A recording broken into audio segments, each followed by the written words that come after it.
बहुत समय पहले की बात है।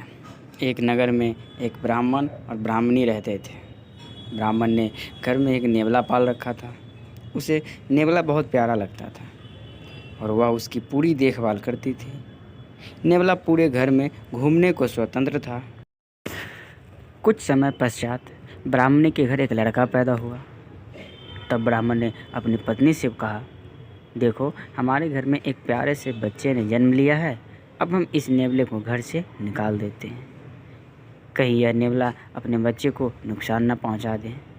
ब्राह्मणी ने ब्राह्मण की एक बात नहीं सुनी, क्योंकि उसे नेवला बहुत प्यारा था।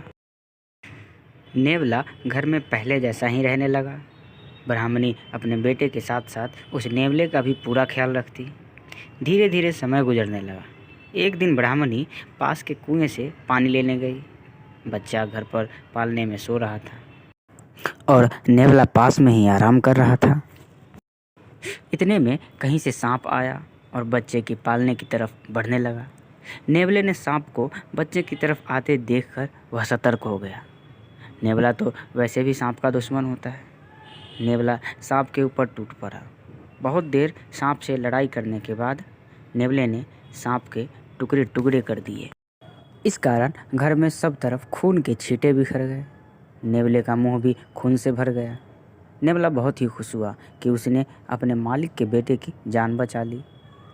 वह अपनी बहादुरी दिखाने के लिए घर के दरवाजे पर बैठ गया, ताकि ब्राह्मणी जब आएगी तो उसे इस काम के लिए शाबाशी देगी। जब ब्राह्मणी कुएं से पानी लेकर लौटी तो उसने दरवाजे पर खून से सने हुए नेवले को देखा। यह देखकर वह बहुत ही घबरा गई। उसे विचार आया कि इस दुष्ट नेवले ने मेरे बेटे को मार दिया। इसलिए वह गुस्से से आग बबूला हो गई। उसने अपने पानी से भरे हुए घड़े को नेवले के ऊपर जोर से पटक दिया। नेवला तुरंत मर गया। ब्राह्मणी रोती हुई घर के अंदर भागी। अंदर उसने देखा बच्चा तो आराम से पालने में सो रहा था और पास में ही मरे हुए सांप के टुकड़े पड़े थे। यह देखते ही उसे अपनी भूल मालूम हुई। ब्राह्मणी अब पछताने लगी कि नेवले के अच्छे काम के लिए मैंने उसकी जान ले ली। ब्राह्मण जब शाम को घर लौटा तो उसे सारी बात बताई। उसने ब्राह्मणी से कहा, बिना सोच विचारे जो काम किया जाता है उसका ऐसा ही परिणाम होता है।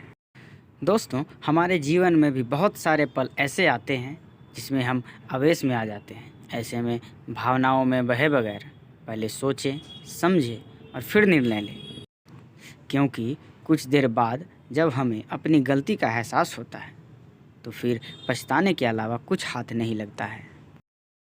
तो दोस्तों, कैसी लगी ये कहानी? अगर पसंद आया हो तो लाइक कीजिए, कमेंट कीजिए और इसी तरह के स्टोरी पाने के लिए हमारे चैनल को सब्सक्राइब कीजिए। तो मिलते हैं अगली कहानी में। तब तक के लिए धन्यवाद।